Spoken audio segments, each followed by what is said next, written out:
Selamat berjumpa kembali dalam layanan audio Sahabat Seperjalanan. Hari ini adalah hari Rabu 24 Maret 2021. Tema renungan dan saat teduh kita dengan judul Zona Tanpa Pengawasan. Zona Tanpa Pengawasan. Firman Tuhan terambil dalam Mazmur 121 ayat yang keempat. Demikian bunyi firman Tuhan.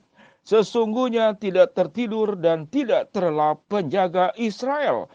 Kejadian 39 ayat yang ke-23. Tuhan menyertai Yusuf dan segala yang dikerjakannya berhasil. Mari kita berdoa. Bapa yang di dalam surga, kami ingin belajar ya Tuhan bahwa kehidupan kami sesungguhnya dinilai, diterima, dan diawasi oleh Engkau, bukan oleh manusia sebagai yang paling utama. Berbicaralah Tuhan, kami siap untuk mendengar. Di dalam nama Tuhan Yesus kami berdoa. Amin. Sahabat seperjalanan yang dikasihi Tuhan, zona tanpa pengawasan. Apa itu yang dimaksud dengan zona tanpa pengawasan? Mungkin ilustrasi yang paling lebih mudah adalah berkaitan dengan CCTV. Alat pengawas yang memakai kamera yang sudah berada di berbagai sudut belahan dunia. Dari rumah, dari gang, dari jalan, dari tempat-tempat gelap, gedung-gedung bertingkat, rumah sakit, sekolah, dan dimanapun juga. Wilayah yang tidak memakai CCTV biasanya itu adalah kamar kecil atau WC atau toilet. Kalau kamar mungkin masih ada. Atau kemudian yang berikut adalah ruang kamar di hotel-hotel. Namun hampir semua tempat berbicara tentang pengawasan. Sahabat seperjalanan yang dikasihi Tuhan. Namun pertanyaannya, adakah tempat pengawasan atau CCTV yang bisa melihat kedalaman hati seseorang?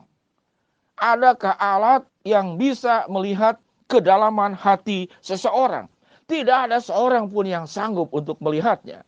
Sahabat seperjalanan yang dikasihi Tuhan, kehidupan kita seringkali sebagai orang-orang yang ada di dalam dunia ini, kita sangat peduli tatkala kita dilihat dan tatkala kita diawasi oleh lingkungan, oleh manusia, oleh masyarakat. Kita berjuang. Kalau ada CCTV, kita bagaimana menjaga sikap kita dengan baik, bekerja dengan baik. Karyawan-karyawan akan bekerja dengan baik. Karena mengapa? Karena ada CCTV, ada alat kamera pengawas yang melihat seluruh pekerjaan kita. Dan kita berjuang bagaimana tampil serapih mungkin. Kita berjuang bagaimana, kalau bisa senyum. Kalau Anda sebagai pegawai di bank, itu selalu harus senyum.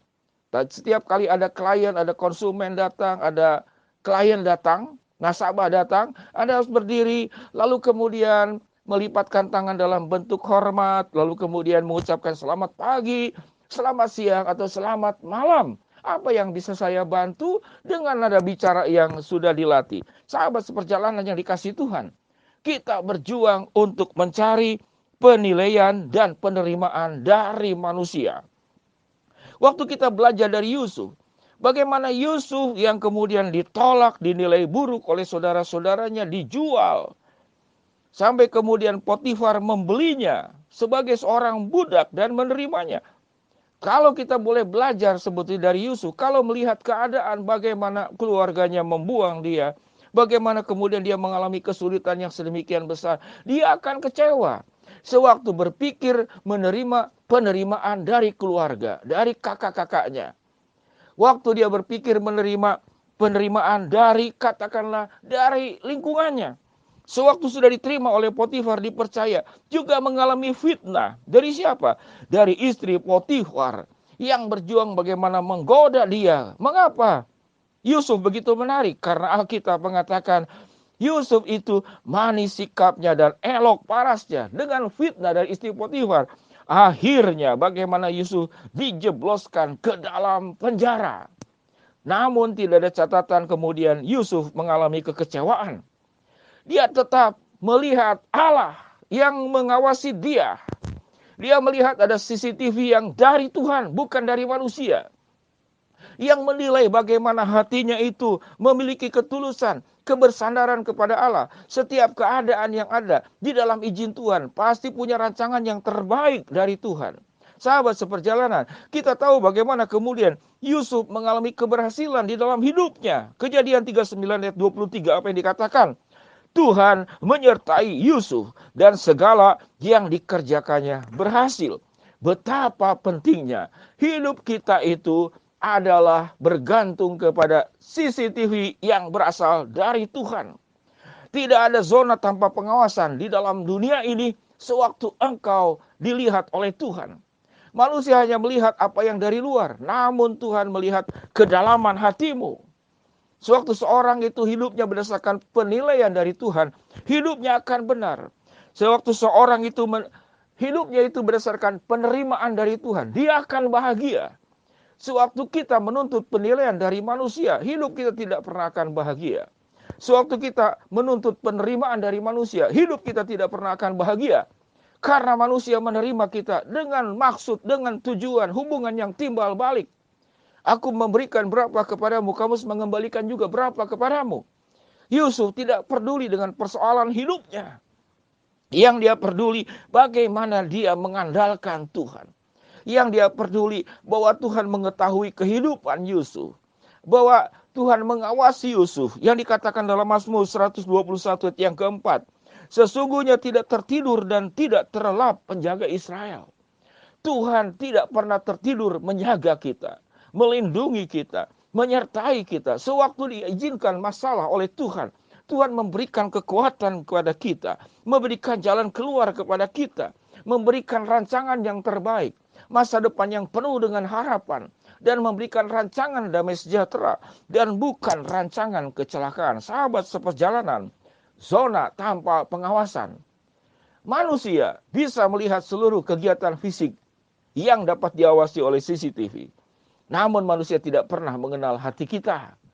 Dan manusia juga berjuang menutupi hatinya masing-masing. Kalau ada keburukan, kalau ada niat buruk, termasuk fitnah yang dilakukan oleh istri Potifar. Kelihatannya begitu baik kepada Yusuf. Mungkin menawarkan segala sesuatu. Tatkala keinginannya tidak terpenuhi, maka kemudian fitnah yang dilemparkan kepada Yusuf. Lalu menyampaikannya kepada suaminya Potifar.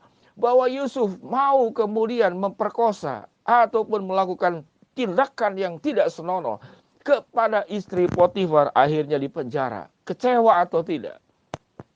Berapa banyak sahabat seperjalanan kita malah mengalami kekecewaan, kita dibuang oleh keluarga, kita tidak diterima oleh keluarga, kita tidak dihargai oleh orang terdekat kita. Kita terbuang oleh orang yang kita cintai, bahkan sahabat yang engkau tidak pernah berpikir bahwa dia akan meninggalkan engkau. Apalagi mengfitnah engkau. Kecewa atau tidak? Kecewa.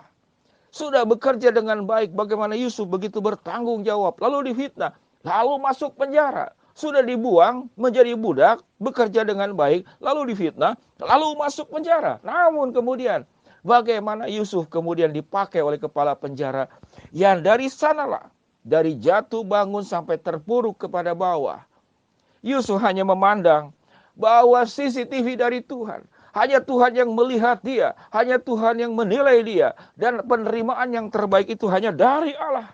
Tidak pernah mencari penerimaan dari manusia. Sehingga hidupnya tidak akan gundah gulana. Hidupnya tidak pernah akan sakit hati. Hidupnya tidak akan mengalami pemberontakan, kemarahan, iri hati, dan segala sesuatu. Mengapa? Karena Yusuf paham.